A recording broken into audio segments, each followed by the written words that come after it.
I said, I thought something melting. I thought I was saying I'm melting. So that's what she can think of. So every time kitty cat gets hot, when she goes back in, she's outside, she's fanning. She said, the kitty is melting, melting, melting. That's what we're talking about this shrinking thinking.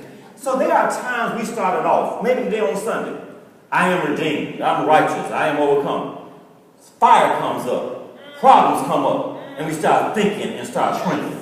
And now all of a sudden, I'm bold on Sunday, the believers are around. Everybody got a fresh fade today, smelling good. But at this point, when I get away from believers for a while, I start shrinking and shrinking. And all of a sudden, I'm not sure by Wednesday if I'm still righteous. By Friday, what I did, I know I'm not righteous. And by Sunday, I need another hit. The idea at some point, and instead of standing boldly, we start shrinking in our beliefs, and shrinking in our confession, and shrinking in our beliefs, and shrinking in what we say, and shrinking in what we believe. We start shrinking anytime problems come up. If we are not careful, we start shrinking to the level of the problem instead of recognizing God has already solved the problem.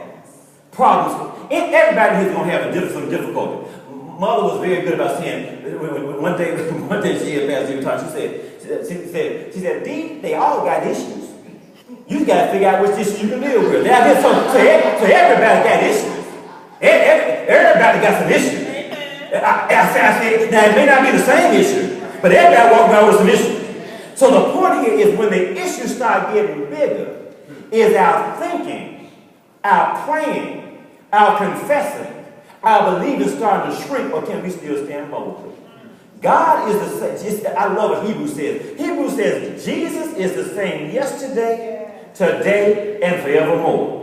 Our challenge is when anybody can shout when everything is good. Anybody can rejoice when you're on top of the mountain. But can you still have the kind of rejoicing in the valley that you have on top of the mountain and not have our shrinking thinking? In other words, if problems come up and all of a sudden we start melting, and instead of recognizing that now God is still God. He was God before I found out about the problem. He is God in the middle of the problem. He is God after the problem. He's God when I don't have a problem. He's a God when I do have a problem. He is still God. So if he is the same, I'm still going to be the same. Our faith can't keep going like roller coasters up and down, getting so busy. At some point, I got to say, no, this problem is not going to change my faith. You can't make me doubt him. I know too much about him. God has been too good. God has been too awesome. God has been too wonderful to now allow this situation to cause me to stop trusting him. I trusted him before it, so I need to trust him in it. And if I trust him in it, I'm going to trust him afterwards. And too often our faith, our focus, our failure, the way we look at things, all that's tied up into what goes on around us instead of recognizing who lives inside of us. Shrinking thinking that all of a sudden, at one point we were talking bold before the Lord. Going to the work, going to the right job place. You say, you going to hell. You say, and then it's talking bold before the Lord. Then stuff starts happening. And the best thing we do now is at lunch, Jesus will. And on that day, and I don't even know why he will. At some point, we got to make sure we are not shrinking in the midst of adversity. That we are not lowering in the midst of problems. That we don't have this shrinking thing. So let me put it another way here. So shrinking thinking is really about abundance or scarcity mentality. There are people, believers, who have a right to abundance, who live with a scarcity mentality. Scarcity. What does that mean, scarcity? So scarcity, let me make this deal for you as well. I shared this with you before. So a few years ago, Mother would always have during A&T's homecoming, all these folks, she was supposed to be inviting relatives and close friends. But folks showed up, I know who they were not relatives or friends, they just smelled some food and came and ate. So she would be right there, and I remember one day we had there, and she made this strawberry cobbler. Oh my gosh. And at the time, I got some real whipped cream, instead of a little Cool Whip. What? So one day, so people were going, and so she would have, as she walked from the garage, from the carport, the washer dryer here, and she would put all the desserts right there. So you got to walk past the desserts to get to the meat. That was just so wrong on so many levels. You got to walk past the dessert to get to the main course. So people start scooping the strawberry cobbler. And there was just enough left in the corner. You know that little corner piece, this little crust. Just enough left. And so here's the cobbler. Little piece left because people been scooping. Now I don't understand how folk gonna eat cobbler and greens together. They're scooping. So what was left then was this corner piece. So Mike and I were looking at that piece. So we over here at the table over here, we talking and everything. So I moved a little closer to the table. Mike said, hey, he moves a little closer. I moved a little closer to the table, and I'm thinking like, now, this guy in the family, and that's his uncle, I think I can't take him. So I had to say, there's one more piece.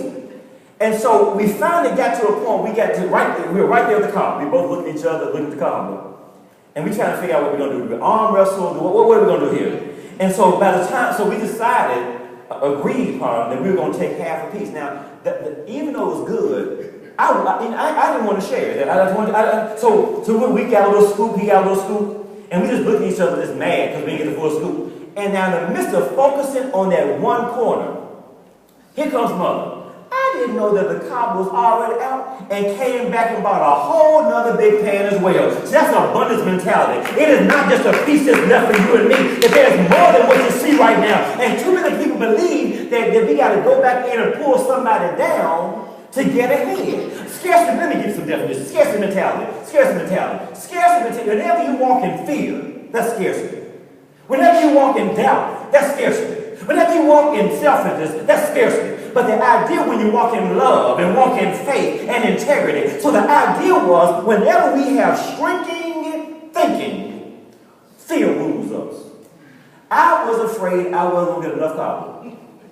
That we allow ourselves in that doubt. I was doubting whether or not I wasn't sure that I knew that Uncle Tim and Uncle Mike wrestled. I know they're older than I am too. So I was doubting. So scarcity mentality, when we have shrinking thinking, we allow fear and resentment to go back in and rule us. Competition. I was going to take Mike out for that piece. Instead of saying at this point that cooperation was there instead. So you know, at some point if I have shrinking thinking, I'm going to always have scarcity. It's never enough. That we got one piece of there, instead of there's a whole other copper coming. Another thing here. So here is, and I did read this from Luke 6:38 with me. Wonderful portion of scripture. This is an abundance mentality. Let's read that together. Give, and it will be given unto you. A good measure, pressed down, shaken together, running over, will be put into your lap. For the measure you give will be the measure you get back. See, when you have the abundance mentality, you know if you give love, love's going to come back. You give joy, joy's going to come back. You know if you give forgiveness, forgiveness is going to come back. But a scarcity mentality says, I can't afford to love you because you may hurt me. I can't afford to be open with you because you may stab me. It says, now abundance mentality says, now God is, I just can't wait to tell you about how good God is. Now you may not want to hear how good God is, but I'm going to tell you how good He is because I know where I was. I know what I did. I know where He brought me from. I got to let you know how wonderful God is. And abundance mentality says, I'm going to operate right here out of love, integrity, growth, collaboration, creativity, instead of having shrinking thinking.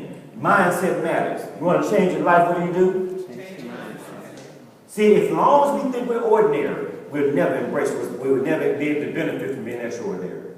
As long as I think I'm average, never be able to benefit from being extraordinary. As long as I think I'm mediocre, I'm never going to benefit. As long as I think the highest grade I can make in class is a D, we'll never make an A until I change my mind. Got to change my mindset. If I change my mindset, I can change my life. If I want some new results, I got to have a new what? Mindset. So here's the point. So let's go back to this point again. What's the E again we talking about here? The E is what? Elevation. That's right. Elevation. At this point, elevation of mind and condition. So there has to be a high level of thinking. Has to be a high level of processing. So let me just tell you now, what's elevation? What is this point elevation going to require? What does it require? Separation. What does that mean? Elevation requires separation. So just be clear, every Sunday we're going to have another Asian to go with it. We got separation today. Elevation requires self-separation. Elevation requires separation. If I want to have an elevation of mind and want to have an elevation of condition, I'm going to have to separate myself from something, because the reason I'm already this low is because I'm attached to the wrong thing.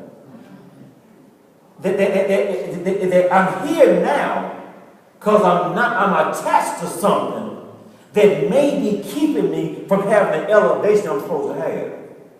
And so now we look around like I knew I couldn't say. I'm saying what is it God has not put in our lives that we are taking?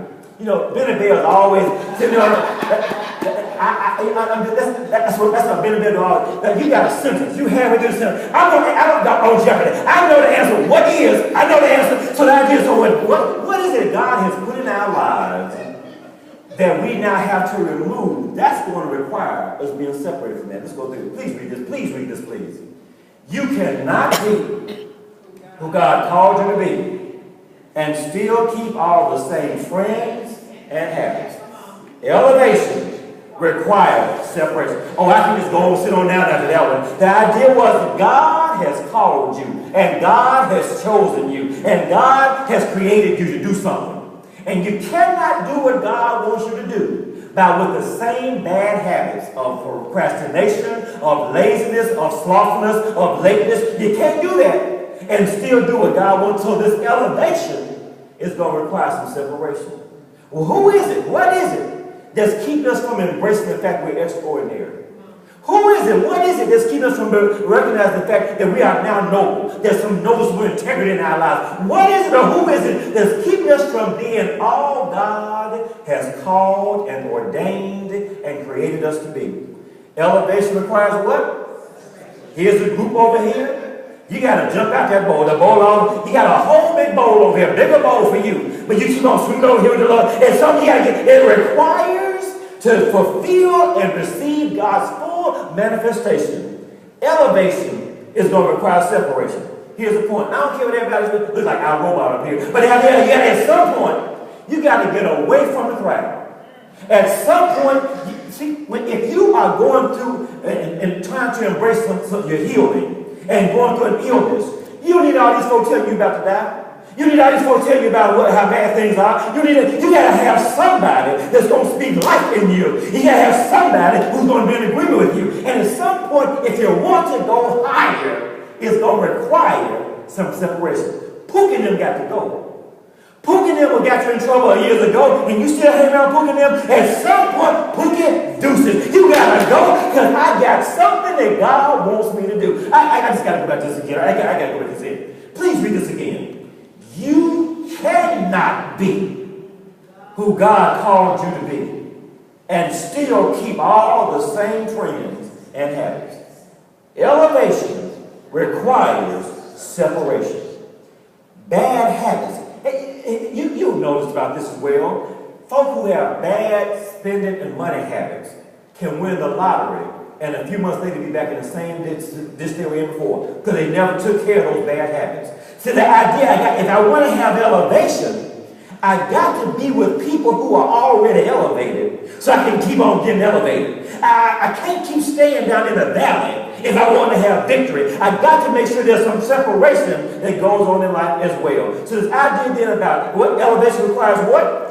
Separation. So here's what I want us to do now, just very quickly. So our teaching today comes from James chapter 3. Verses 1 through 18 from the Amplified Classic version. 1 through 18 from the Amplified Classic. And this whole month, as you see in your outlines, it will come from Amplified Classic. And what I'd like for us to do very quickly, rather than reading all 18 verses here, there are a few verses we're going to focus on. So if you would turn me now to James chapter 3. We have a couple of ends, but we'll just probably pick up 1 or 2 today and pick up the rest on Tuesday. James chapter 3. And all we're going to take a look at today, we're going to take a look really just at verses 7 and 8. That's what we're going to do. We'll take a look at 7 and 8. I want you to repeat after me. I'm ready to receive the word. I'm excited about receiving the word. I'm prepared to receive the word. Won't you stand even now in the presence of the Lord as we read James chapter 3. And all we're going to do today is read verses 7 and 8 from the King James translation. If you don't have that, you'll find it up here as well from verses 7 and 8. Now, when it talks about this point, verse 1 talks about a lot of people should not want to be teachers, and if we offend, in other words, the people who do not offend others are mature, able to bridle their whole bodies and everything. And then starts talking about in verse 4 about a ship